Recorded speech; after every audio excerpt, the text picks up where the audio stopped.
Right. I know in a previous video I said I don't have a favourite RC brand and how you shouldn't really be a fanboy of any brand, because brands can make great products and the same brand can make terrible products, and the brands owe you nothing. These companies owe you nothing. You know, you can pick and choose whatever you want. And how I used to be a Lossy fanboy because my Lossy touring car, my Triple XS, was so amazing, and it was just, and the Triple XS was just the best car going. It was just wiping the floor with everything. And then I decided that I was going to buy a Lossy monster truck. Yeah, I could have bought a monster truck from a different brand, but I thought, no, it's a Lossy, and it was trash. It was the high roller, rubbish. And I've done that a few times, bought Lossy, but I could have bought something else for cheaper, and didn't turn out great. So the moral of the story was, don't be a fanboy. Now, I know I said, don't be a fanboy. I know I said, or I suggested it was a little bit silly to be a fanboy. But I never said that I wasn't a bit silly. So, one iota of fanboyism remains with me. I've moved on from Lossy fanboy. I've moved on. Lossy aren't even necessarily my favourite brand anymore. I don't have a favourite brand anymore. I have, how many Lossys have I got? I've got 2 Lossys. I have 1, 2, 3, 4, 5 different Tamiyas. So, you know, 1 Arma, 2 G-Maids, an HPI, Yokomo. Yeah, so, you know, whatever. So, yes, the Lossy fanboyism is behind me. I still love their old touring cars, though. Anyway, when I was racing, I started racing with a very heavily modified HPI Sprint many, many years ago. And the motor I used at the time was a Trinity P2K, and it was an awesome motor, really amazing. I had it in my Sprint for the road, and then I moved over to started racing with this modified car. And I think I kept the P2K in, but not for very long. So there was a P2K, Trinity P2K. And following on from that, there were other Trinities. P2K Pro I definitely used it in my Lossy, definitely used that. I can't remember which of the Revier motors I used, because there was the P2K, P2K Pro, those were the torque ones. P2K2, P2K2 Pro were the Revy ones. We had a 2 and or a 2 Pro in the collection. We had many cars, my dad and I, back in the day. I can't remember if I ever ran a 2 or a 2 Pro, but I think I maybe did, because I don't remember going straight from the torquey P2K Pro to the exceptionally high revving Revenge of the Monster Pro, which is where I ended up. I got my Revenge of the Monster Pro. I don't think I ran a Revenge of the Monster Standard. But anyway, all of those motors were Trinities, and Trinities were the fastest motors going. The Revenge of the Monster Pro was the fastest 27-turn stock motor on the market. I think it probably was, even when stock 27-turn sort of got phased out and replaced. I think it was still the peak, the quad magnet version anyway. So yes, I've always ran Trinity motors while racing. So I decided to get myself a Trinity motor for my new Schumacher Atom GT2 or GT12, Atom 2 GT12 car. Despite the fact many people, several people, with more knowledge and more skill at GT12 racing told me not to get this motor. I've been running a Sky RC Aries Pro version 2. There it is. And it was gutless. It was really gutless when I first started. Didn't have the torque to pull hard at the corners, but also didn't have the top end down the straights. I've managed now to get it into a pretty good sweet spot. And actually the last time I went racing, it was pretty good. I mean, it was not anywhere near the quickest car there, but it wasn't a liability anymore. It's still a little bit weak out the corners, but it was okay.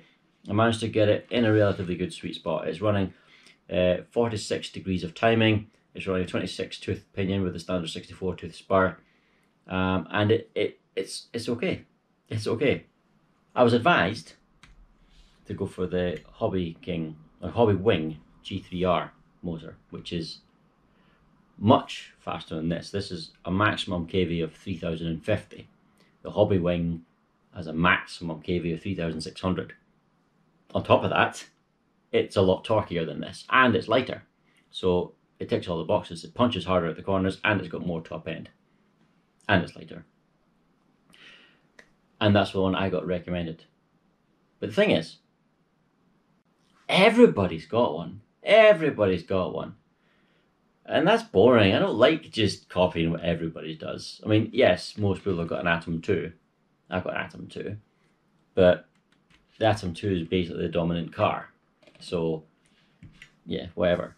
And it's the one that people, because most people use it, so most people can help you with it. I was new to this class, I didn't have any knowledge. It helps to have the car that everybody else has got so they can advise you. If I'd bought a Zen, the guys that have been helping me wouldn't have been able to help me. So anyway, but as for the electronics, you know, I don't generally like to follow what everybody else does. It's boring. Life's full of variety. That's what makes life exciting and interesting. And you know, I drive a 2002 Alfa Romeo 156. Nobody drives one of them anymore. It's 20 years old, an Alfa Romeo, but I love it. I like my old classic Mercedes. I might actually get another one just because I love them. I don't care that everybody else drives soulless hybrids. I want a car that I want. I want a car that I want, not one that just ticks a box. I use a Porsche 911 turbo. No, I keep saying turbo. It's not turbo. Porsche 911 GT3R body shell because I like the Porsche 911 GT3R. I like it. You know, most people run either a Ferrari or a McLaren or a Betty design style mid-engined fake supercar that's optimized for downforce, airflow, low drag. I like the 911, so I got one. You know, I don't like copying everybody. So I could have got the Hobbywing, but everybody's got the Hobbywing. So I looked at these. I was told not to get these. These are very revvy. I was told by a few folk that these are too revvy for this class. Now the reason for that is the BRCA rules, the British Radio Car Association rules for GT12 state that the car has to have a minimum weight of 950 grams. And I believe that's quite a lot heavier than some other places around the world that race GT12. So you need a little bit more torque in the BRCA for GT12 than you do for the rest of the world. People say this is a little bit too revvy and not quite enough kick of torque. They say it's fantastic for the LMP 12 scale class, which is very similar. Also uses 13.5 turn single cell battery, but is over 200 grams lighter. But the thing is, my Revenge of the Monster Pro back in the day in the touring car was the revvy motor. It was almost half the torque of the P2K Pro. P2K Pro had 188 Newton millimeters of torque, and I think the Revenge of the Monster Pro had less than 100, so it was about 75% less. But you could make it quicker by gearing it down and letting it rev. Surely I can do the same here. Gear it down, let it rev. Okay. They might have had a point and it might be slower than the Hobbywing, but it's going to be quicker than this. I'm not out there to have the fastest car in the world. I'm out there to enjoy myself and have fun. And right now, I am really, really enjoying it. But this motor is a bit of an Achilles heel. Just a little bit. This is going to have more torque than this. This is already kind of gutless. It's okay, but it's kind of gutless. This, I quite like to try out. And if it's a little bit slower than some of the others, so be it. It's going to be quicker than this. I will play around with the gearing. I'll play around with the timing. And I have read that you can time this one lower to give it a little more grunt. And it still revs high. So it'll be interesting. And it's different. No one else has got one, I don't think, in the club. Yeah, I think it'll be fun. I almost didn't buy this because it's a bit petty. It's called a Revtech, which is a cool name, but it's also got an X Factor. I hate that name. I hate it. Reminds me of that stupid TV show. So I'm like, ugh, I don't really want. I'll refer to it as the Revtech. It'll be fine. I also didn't like the sort of bright blue end on the end of the can because I like my stealthy electronics. I went for a stealthy, sleek electronics look, and it's like, oh, let's have a bright blue end. Anyway, end bell is what I meant. Let's check this out. I haven't actually had a look at it yet, so hopefully it'll be cool looking. And hopefully it'll go well. It should go well. Safety instructions, don't need to see that. Oh, my stickers are all squashed. Look, that's a bit rubbish. I don't think I'd put X Factor on the car anyway. I might put Revtech, but I'm not going to put X Factor on the car. Like I said, this is the first time I've looked at this. Here's the sensor cable. Is it the same length as the one there? Yes, but it's in a sleeve, and I'm kind of pushed for space because the LiPo butts right up against the sensor cable, which is why I bought a flat sensor cable separately. So I'm not going to use this one. I'll keep using this one, unless for some reason it doesn't reach because the sensor port's in the wrong place or something. So here we go. Here we are.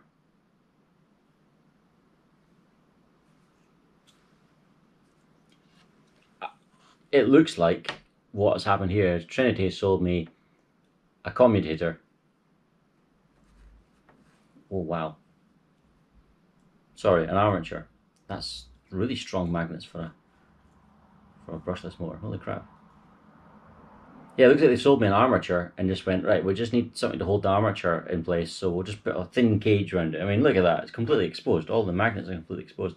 No wonder this thing's light. It's not as light as a Hobbywing, but apparently it's light for a motor. It's certainly lighter than that. The magnets are way stronger than that. Way stronger. Lack of torque, my arse.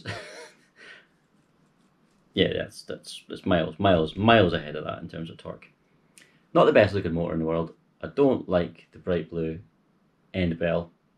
I don't like the fact that the magnets are completely exposed with 13.5 stamped on it or whatever it is. I think that is a much prettier looking motor. Pretty motors don't win you races. Fast motors do. And the sensor cable is really low down. It's also squint. Look, the sensor board looks squint. See that? Sensor plug is not flush, or not flush. Flush is the wrong word. It's not parallel with the end bell at all. That's a bit worrying.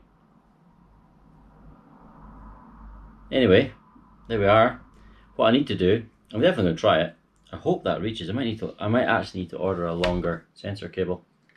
The sensor cable plugs there. I've got the option of it down there. This has got two sensor ports. This motor. Yes, that's going to be a bit of a problem actually once you put the battery in. But I'll try it.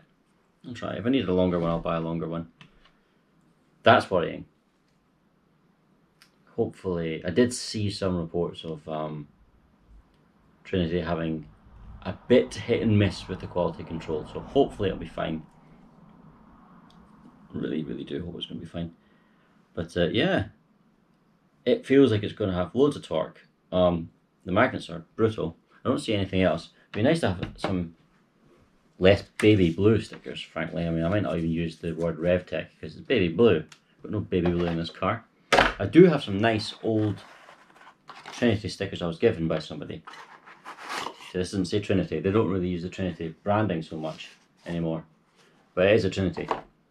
I can put the word Trinity across the motor, or across the body shell. I'll need to peel off some of these Sky RC stickers. But I'm not going to peel them all off because I use a Sky RC charger and I also use a Sky RC corner weight system.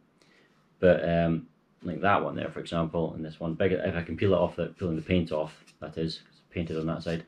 I don't want to peel off these ones because these ones look so good on the car, don't they? They just look perfect. So no, those ones are staying on the windows. But I need to put Trinity on it somewhere because it's a racing car. And if it was a real race car, if you changed your motor manufacturer, your engine manufacturer, they're going to put the name of the engine on the car, not the engine you used to use. So you got to have the right sponsors, etc. So yeah, we'll do that. Oop. So yeah, don't be a fanboy. Don't be a fanboy. At all, it's bad. Can't be a fanboy of anything stupid. You don't want to do that. You don't owe these people anything. You don't owe these people a thing. So don't do that. Don't be a fanboy at all, ever. And I'll see you later. By the way, if you're wondering, those who have seen, yes, my car's repaired.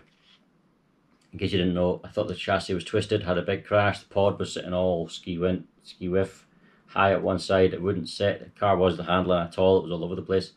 I stripped it down, put a new chassis on it, and then the old chassis is perfect. It's straight as an arrow. I put the two chassis against each other, they're fine.